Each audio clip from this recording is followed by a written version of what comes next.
नमस्कार बच्चों, 12th class physics में आपका स्वागत है।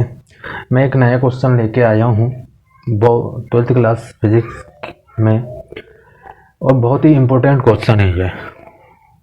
लिखा है, एक समान आवेश से आवेशित किसी समतल चादर के कारण विद्युत क्षेत्र की तीव्रता का व्यंजक ज्ञात कीजिए।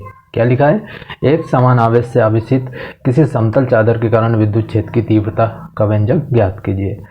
सवाल को हल करने से पहले मेरा आपसे एक निवेदन है कि आप मेरे वीडियो को लाइक और शेयर करें और चैनल को सब्सक्राइब करें।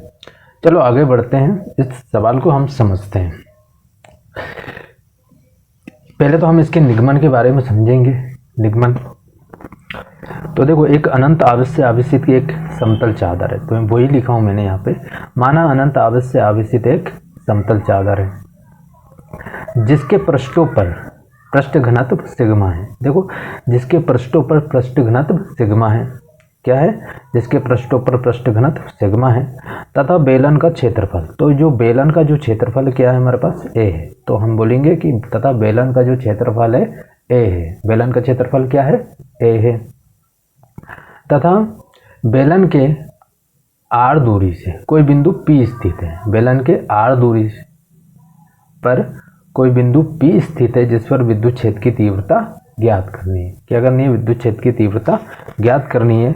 अब निकालते हैं हम यहाँ पे बच्चों, क्या निकालते हैं? गॉसी पृष्ठ के अंदर कुल आवेश।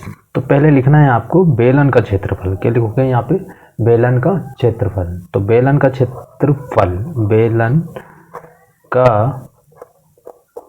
क्षेत्रफल, बेलन का क्षेत्रफल। तो बेलन का क्षेत्रफल है ए। क्या है? बेलन का क्षेत्रफल ए है। गॉसियन पृष्ठ के अंदर कुल आवेश, यहाँ पे लिखोगे गॉसियन पृष्ठ, गॉसियन पृष्ठ के अंदर कुल आवेश। ये हमारे पास गॉसियन पृष्ठ है, तो इसके अंदर जो आवेश होगा सिग्मा इंटू ए। आवेश क्या हो जाएगा? सिग्मा इंटू ए हो जाएगा। सिग्मा इंटू ए हो जाएगा। गॉसियन पृष्ठ के अंदर कुल आवेश होता है सिग्मा इंटू ए। ये हम समीकरण इसको एक नाम देंगे।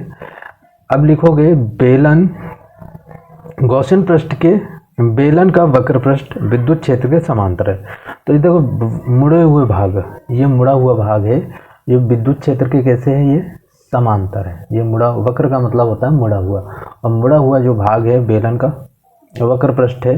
तो बेलन के वक्र पृष्ठ से जो गुजरने वाला जो विद्युत फ्लक्स है, विद्युत क्षेत्र की तीव्रता के कैसे है? समांतर है। विद्युत क्षेत्र की तीव्रता के कैसे है?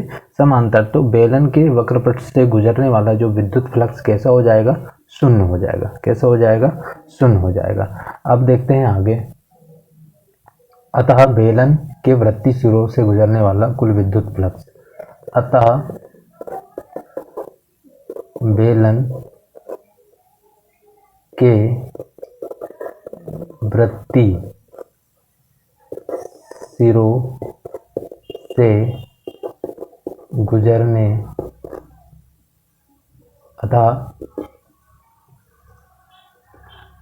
अतः बेलन के वृत्तीय सिरों से गुजरने वाला कुल विद्युत फ्लक्स, तो कुल विद्युत फ्लक्स फाई ई बराबर, देखो बेलन के वृत्तीय सिरे से, देखो ई और ए है, तो पहले लिख लिया था ई ए प्लस, इधर भी देखो, इधर भी ई ए है, तो ये आ गया ई है, क्योंकि ये बेलन के वृत्तीय सिरों से गुजरने वाला क्या है? विद्युत फ्लक्स है। तो हम लिख लेंगे इसको फाई ई बराबर, जोड़ देंगे 2ई ए। क्या आ जाएगा यहाँ पे? 2ई ए। इसको नाम देंगे समीकरण नंबर 2 नाम देंगे। क्या नाम देंगे? 2। अब लगाएंगे गॉस प्रमेय। गॉस प्रमेय से क्या लगाएंगे? गॉस प्रमेय से। गॉस प्रमेय होता है फाई ई बराबर Q/ε0। क्या होता है? फाई बराबर Q/ε0 इसको नाम देंगे समीकरण नंबर 3। क्या नाम देंगे? समीकरण नंबर 3। समीकरण 2 व 3 से गॉस प्रमेय लिखो पूरा, गॉस प्रमेय। तो phi E Q upon epsilon 0 या नॉट भी बोल सकते हैं। तो देखो यहाँ पे फाई ई का जो मान है, देखो फाई ई का मान कितना है? 2e है, तो हम इसकी जगह रख सकते हैं। तो 2e बराबर क्यू अपॉन एप्सिलॉन नॉट। हमें निकालना e का मान। किसका मान निकालना? e का। तो e का मान निकालेंगे तो e बराबर क्यू अपॉन, ये 2 और a कहाँ चल जाएगा? नीचे। तो 2a एप्सिलॉन नॉट। क्या? 2a एप्सिलॉन नॉट, है ना।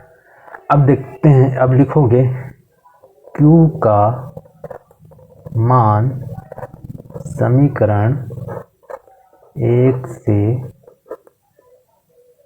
रखने पर, Q का मान कहाँ से रखोगे? समीकरण नंबर 1 से रखने पर।